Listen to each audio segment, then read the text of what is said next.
Le lycée de Côte-Matev viendra à ne point douter décongestionner les lycées Alexandre Honoré Paka, couramment appelé lycée de Mpaka, et le lycée Jean-Denis Timbakala, dont la pléthore n'est plus à démontrer. Le Premier ministre, chef du gouvernement, a rassuré que le même élan sera effectif dans la construction des lycées d'enseignement technique et professionnel. Retrouvons une fois de plus Christophe Pongué, Franck Zibika. Mailler le Congo d'infrastructures scolaires, la politique du gouvernement est davantage tonifiée par la construction du lycée de Côte-Matev dans le 6e arrondissement Ngoyo de Pointe-Noire. Nous continuons la mise en œuvre de la politique du président et dans le cadre du plan national de développement, le dividende social passe par la construction des infrastructures scolaires, l'équipement des infrastructures scolaires, la modernisation des infrastructures scolaires.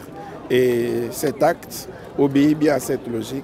Nous ne pouvons que nous en réjouir et rassurer les jeunes apprenants que la politique mise en œuvre par le gouvernement va se renforcer encore en cette année de la jeunesse, mais au-delà, de sorte que ces populations n'aient pas à parcourir de longues distances.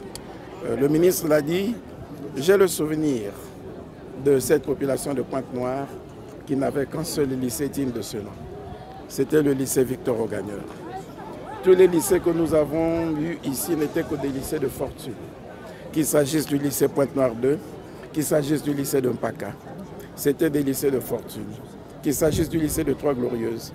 Nous étions obligés à un moment donné de colmater les brèches pour décongestionner le lycée Victor Augagneur qui accueillait les élèves de toute la ville de Pointe-Noire.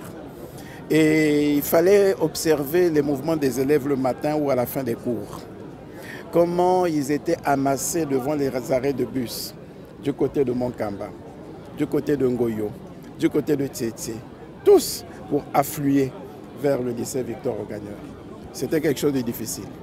Et nous avons réussi à construire un lycée à Vindoulou qui est même presque un lycée interdépartemental pour accueillir non seulement les élèves de différents départements, mais aussi tous ces élèves qui habitent toute cette zone de Ngoyo. Nous avons été obligés de construire un lycée le 15 août au quartier Culotte. Nous avons été obligés de construire le lycée de Siafoumou et aujourd'hui le lycée de Côte-Matev. Oui, des lycées avec des infrastructures relativement modernes, avec toutes les conditions réunies. Vous avez suivi le laboratoire, la bibliothèque.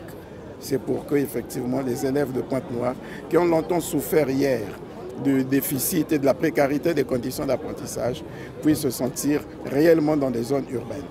Et le gouvernement va poursuivre ce travail à travers tout le pays. Vous voyez le ministre de l'Enseignement parcourir les départements, créer des conditions pour que dans une localité, nous ayons ne serait-ce que l'école primaire proche des populations du village. Il se pose un vrai problème et vous ne manquerez certainement pas de me poser la question, quid du personnel enseignant? Nous menons tout cela de front. Vous voyez que nous nous efforçons, malgré la situation difficile, de procéder au recrutement et le ministère de l'Enseignement primaire, secondaire, à la plus grosse part, toutes les fois que nous déterminons les quotas de recrutement à la fonction publique. Mais les besoins sont énormes. Le gouvernement a une vraie politique en termes d'encadrement de la jeunesse, en termes d'éducation de la jeunesse, et nous agissons. Nous faisons tout pour que la volonté du président de la République dans ce sens soit exécutée. Cet élan va aussi concerner les lycées techniques et professionnels dont les premiers vont être construits à Luango et Inda, a rassuré le Premier ministre chef du gouvernement.